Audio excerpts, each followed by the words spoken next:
from the makers of Cold Water Omo.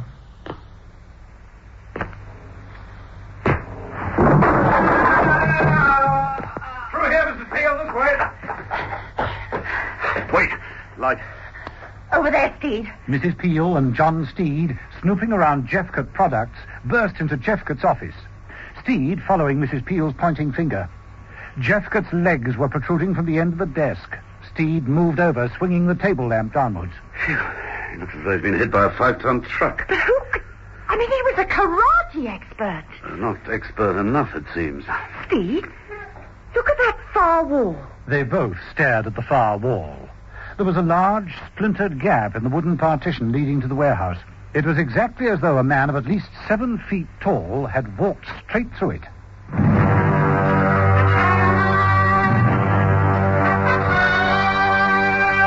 The Avengers.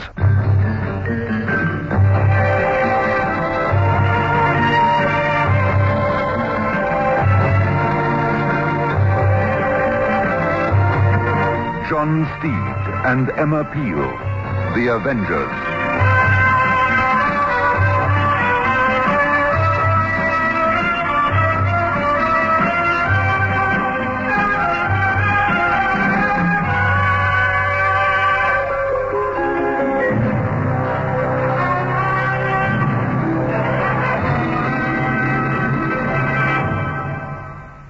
Once an Omo user, always an Omo user.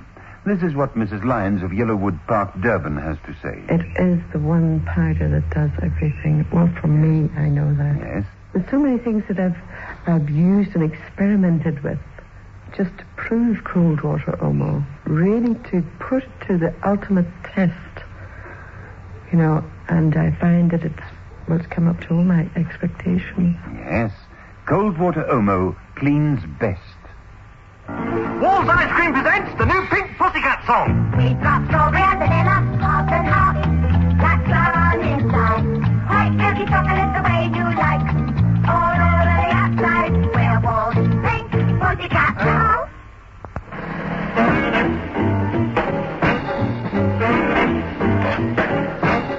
Episode 5 of this story, in which Emma Peel is placed in danger and John Steed discovers the horrible truth about a deadly gift. John Steed and Emma Peel were investigating the deaths of various businessmen who were competing to obtain a concession from the Harachi Corporation. 4 men, all key representatives, had been brutally killed by an unknown assailant. And now Jeffcott of Jeffcott Products had also met a nasty end. His neck appeared to have been broken by one blow. John Steed moved to the shattered partition leading into the warehouse and stood in the opening. The man-shaped gap quite dwarfed him. He stretched around in the opening with his umbrella. Well, whoever he was, he could hardly be called Shorty. Emma Peel joined him in the opening. Yes, in through here. And exit for Mr. Jeffcott. And that leaves a clear field for Dr. Armstrong's concern. It must be his doing. Yes, but if it's, as you say, the worthy doctor's confined to a wheelchair, I presume the wheelchair's hardly this big. Hardly. But he could have hired someone. Mm-hmm, perhaps, but who? This size?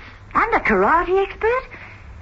You know, it's strange, but all the staff at the Sensei Gymnasium are on the small side. All except Jeffcott himself, of course. I saw Jeffcott give an exhibition of karate chopping, which was quite unbelievably good. Who on earth could walk through this wall and tackle a man like that? Who?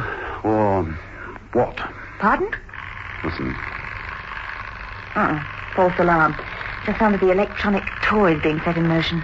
Mrs. Peel, look, there on the floor. A toy mechanical robot. Walking slowly towards us. Through this opening. Now, if that were 7 feet high instead of 7 inches... Steed, you can't mean... Dr. Armstrong runs United Automation practically single-handed. He has very few human beings on his staff because it's all computerized. He's kinky about mechanical aids and creating machines that do the job of men. Now, it could be that he has a killer machine. Nasty thought, isn't it, Mrs. Peel?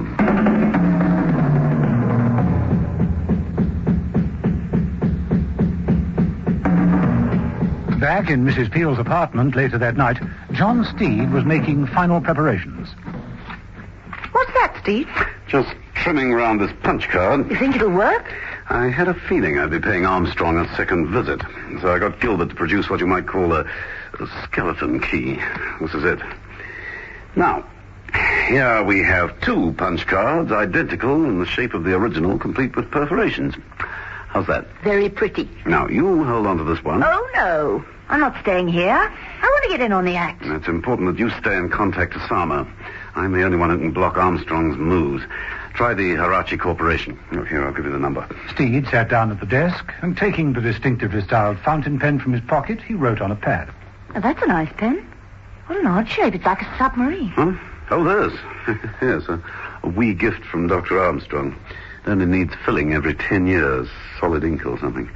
Steed left the pen lying on the pad for Mrs. Peel. It's late, Steve. What if Tasama's left the office? Then try the big hotels. He's an important man. He must be on a hefty expense account. Being Japanese should make it easier to trade.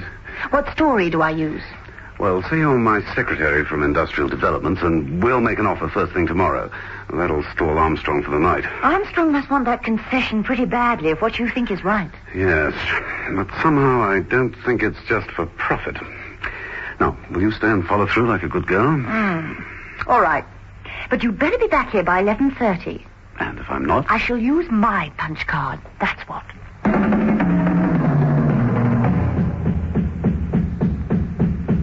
Steed used his own punch card to gain admittance to United Automation. He dropped the card in the slot by the lifts. Enter the lift, please.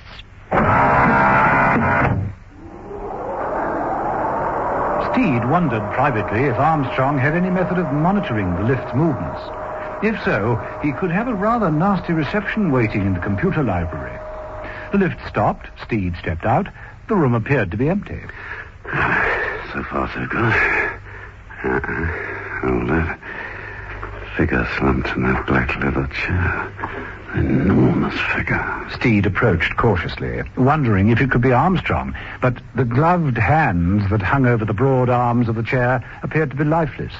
There was no sound, no movement, no sound of breathing. Steed suddenly reached for the reading lamp on the desk and flashed it on the inert figure. The hatless, indefinable face was covered with a light-colored stockinged mask, upon which perched dark glasses. Gotta get a better look at you, chum. Working swiftly, Steed removed the stocking. Underneath was the stainless steel face of an automated man. Steed tapped the face with the glasses. A robot, all right. A killer robot, maybe. Steed replaced the stockinged mask and glasses. Nothing but a dark hat lay in the figure's lap. A sudden noise alerted Steed. He looked around for a place to hide. There wasn't any cover in this soulless, clinically neat room. Steed spotted the air conditioning grill. Oh, blast. It's bound to bring someone. Steed succeeded in getting the metal grill free and squeezing into the air shaft, closing the grill back into position just as the door opened and Armstrong in his automatic chair glided into the room. Oh, come, Benson. No need to worry about answering that. Is that it? In the chair, that is? Yes, that is it. The Pabulum robot. He's quite harmless, really. That is, until programmed. Then even I can't stop him. Of course, he's only a prototype, like a child, really. But one day he'll have a brain more efficient than this computer. He'll be powered by solar energy, and that steel casing will stand the blast of an atomic shell. He looks quite human. Uncanny. Yes, but he travels with the accuracy of a guided missile. How? Let me show you. He's directed by a simple radio transmitter. Now, Steed's frequency is 0.113. Watch. Steed, in the air conditioning shaft, was all ears and peered out anxiously. Armstrong made an adjustment to the panel on the computer. A radar screen lit up. A small flashing light commenced to bleep upon it. There it is. That's Steed's transmitter. The fountain pen I gave him nestling comfortably in his breast pocket. Steed, listening at the grill, automatically felt in his pocket. Oh, Mrs. Peel. I'd have the wretched thing back at the flat with Mrs. Peel. Now, all we have to do is set the Pabulum robot switch to the same frequency. A counter bleep could be just heard coming from the robot. It got to its feet. and headed with a shuffled tread for the lift doors. Armstrong pressed the button to release the doors and said, "So, Benson, that will be the end of Steed, and the concession will be ours."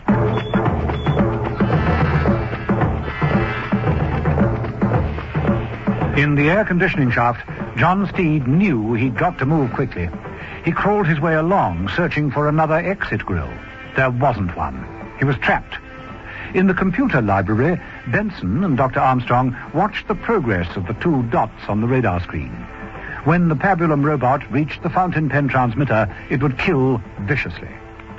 In Mrs. Peel's apartment, Emma was making a phone call, the offending fountain pen lying in front of her. Thank you, Mr. Tassamo. I'll get Mr. Steed to phone you tomorrow morning without fail. I'm sure we can do business. Yes? Yes, I've got that. 11:30. Goodbye. Mrs. Peel replaced the telephone, picked up the pen, and made a note of the time of appointment. Then she took up the evening paper, made herself comfortable, and began using the pen to complete a crossword. The Pabulum robot ploughed on.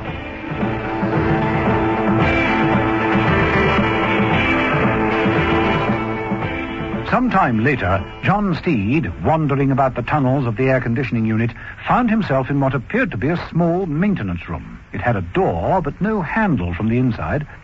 Like being trapped in a meat safe. Oh, what's that? It was a thermostat control. The fans were set to 65 degrees. Steed smiled and turned it all up to maximum. The temperature rose quickly.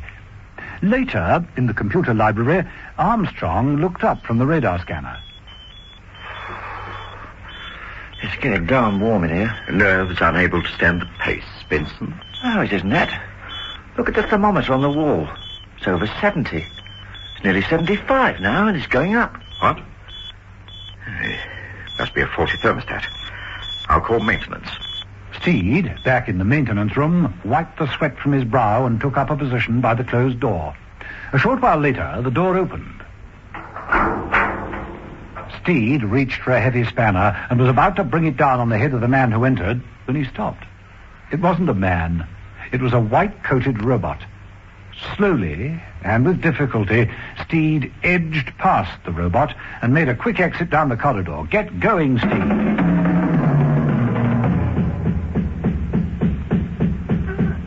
Time ticked on. Mrs. Peel finished the crossword and looked at the clock. It was nearly 11:30. She rose, put on a warm jacket, and unconsciously slipped the fountain pen into one of the pockets. She headed for the door, down the steps, and towards her car, making sure that she had the punch card in her handbag. The robot, which was about to climb the outer stairs, turned and lumbered down them again. Near thing, that, Mrs. Peel.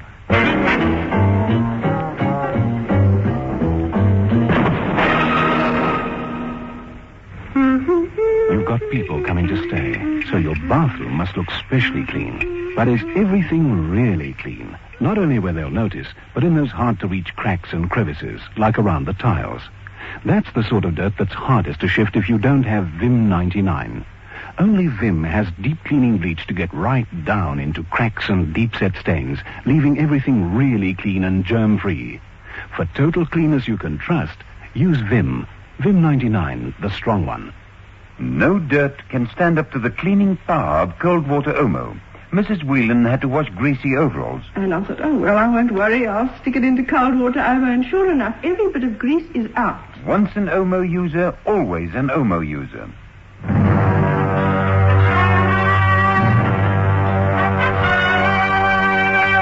The Avengers.